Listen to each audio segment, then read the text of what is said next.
what's up everybody? Today I'm going to talk to you about major block chords. But as always, very quickly before we get started, if you're enjoying this content, please click subscribe and turn on the bell for notifications, and you'll always be the first to know when a new video is out. Now I actually have a free PDF available of these major block chords in all keys for you to practice.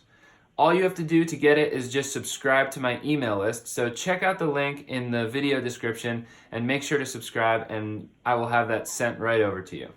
So I actually did do a video on block chords several years ago, but I think it's time for a new one, and in this one I'm going to show you guys some new concepts as well. Let's start with the basics. This is a simple C major block chord.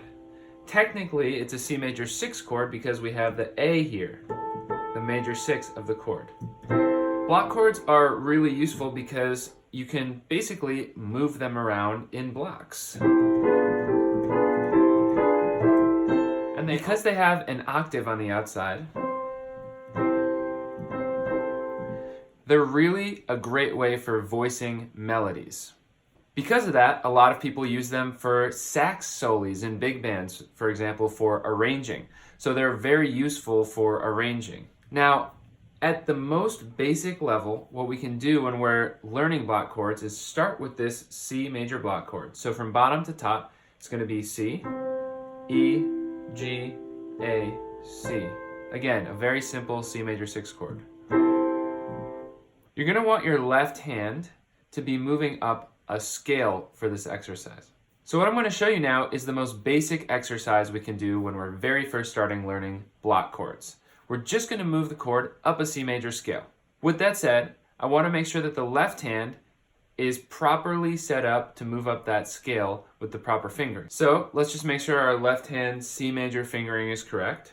5, 4, 3, 2, 1, 3, 2, 1, 2, 3, 1, 2, 3, 4, 5.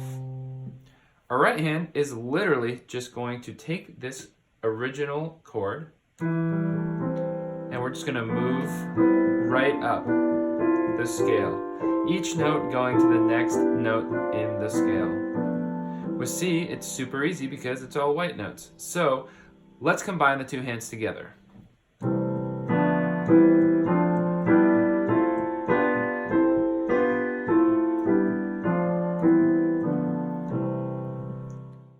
Okay, so that is the most basic form of our exercise. But a lot of you may have noticed something interesting, which is that a lot of the time when I was improvising with these block chords, I was throwing in little passing chords or little diminished chords in between the major chords. That's why phase 2 of this exercise is going to be making every other chord a diminished chord. Instead of using the C major scale, we're going to use the C major bebop scale. So we're actually going to throw in a minor 6 there.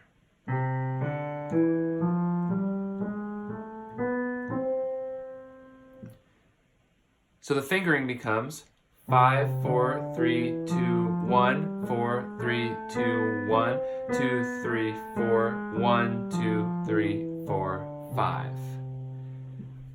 Now, let's talk about the right hand. So every other chord now is going to become a little diminished 7 chord. So we're going to start with our C major 6. Then we're going to go to a diminished voicing. Okay, back to a C major voicing. G, A, C, E. Okay, now we're going to go to a diminished voicing again.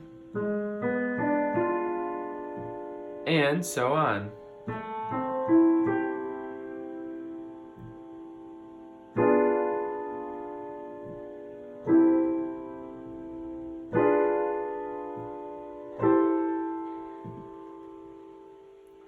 And that, very slowly, was us moving the chords up the scale, every other voicing being a diminished voicing.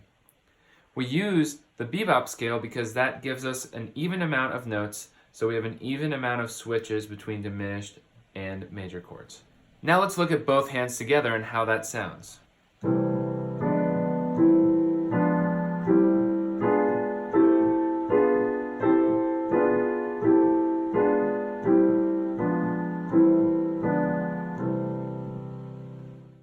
So this exercise is extremely useful because if we're improvising, we're actually going to need a lot of passing chords to make it sound good.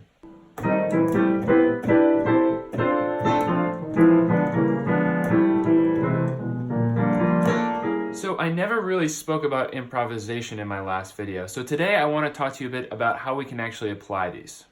First of all, I think it's really important to be able to play octaves in each hand.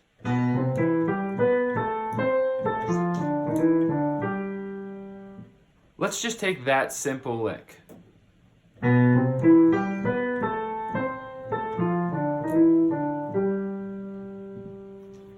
So, if we're actually going to voice this in block chords, how would we do this? Well, for me, this B right here, that is leading into the C. It's a leading tone. So I'm going to voice that immediately as a diminished chord. There we go. A little B diminished. Now we're getting to our C, so we know that voicing already, right? Now, since we're actually skipping up to an E, we'll take our E voicing from the scale, and now our G voicing from the scale. Now, of course, we're landing on our B again, so let's take a B diminished, and then down to an A. Cool. There we go. All we did was we took each voicing from the scale and applied it.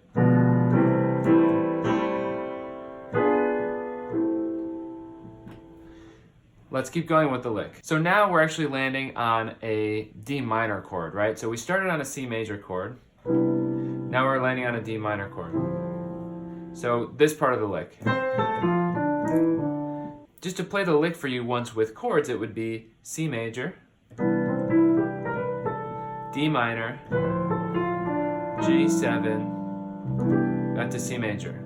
So we haven't talked about this yet, but we need to move into a minor block chord starting on the 1. So here's what our Dorian block chords would look like. Similarly to the major, we're just going to throw in a diminished each time. So our Dorian scale is this, right?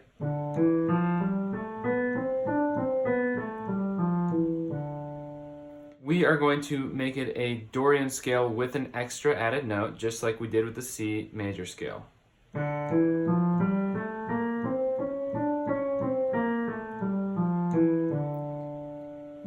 Now we'll be able to squeeze our diminished chord in properly. So it's going to look like this.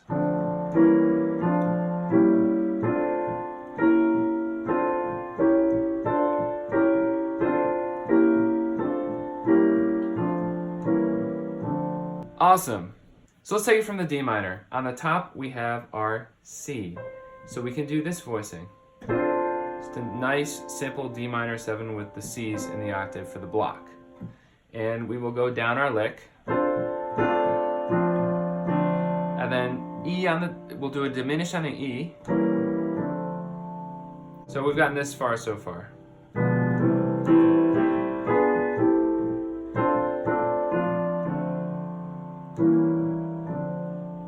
And we just end on. Cool. So our lick looks like.